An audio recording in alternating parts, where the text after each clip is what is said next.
Дали некогаш сте размислиле за правилата на складирање храна во фрижидер? Многу често по враќање од маркет, намирниците на брзина ги ставаме во фрижидерот без многу да размислиме на која полица е најсоодветно да бидат. Исто и со остатоците од ручекот кои ги забораваме повеќе од 4 или 5 дена. Или некоја конзерва на која и поминал рокот. Тајните на правилното складирање и одржување на намирниците во фрижидерот ни ги открива нутриционист Билјана Ристевска. Кои се трите најчести грешки кои ги прават луѓето кога се чува храната во фрижидер? Најчести грешки кога одложуваме храна во ладилник се преобемното наполнење на ладилникот со храна и хранливи намирници, понатаму недобрата распореденост на храната во ладилникот и секако чувањето, подолгото чување на готова храна во ладилник.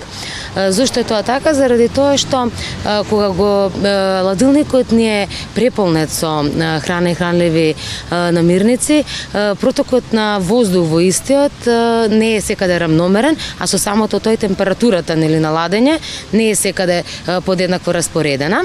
Температурата во ладилникот треба да биде до 4, до плюс 4 целзиусови степени. Суровото месо треба да биде на најдолната сталажа, заради тоа што доколку е во горниот дел, а е сирово и свежо, може да се случи да има контаминација со другата храна, па посебно и ако прокапе дел од истото. И одложувањето на подолг временски рок на готова храна е проблем заради тоа што сето она што е од повеќе од 2 до 3 дена на готов оброк во ладилник го намалува квалитетот на храната и секако нутритивната вредност.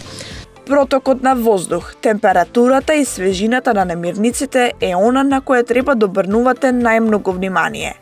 Наместете го регулаторот за температура и редовно чистете го фрижидерот. Еден заклучок до гледачите: не го преполнувајте ладилникот, складирајте добро храната во истиот и не одложувајте храна подолго од 2 до 3 дена во него. Добро распоредете ја храната.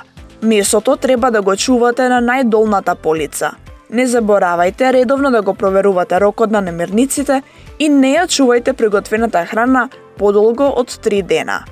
Ако се придржувате до овие совети, тогаш вашиот фрижидер секогаш ќе биде уреден, а намирниците свежи и подготвени да зготвите нешто вкусно.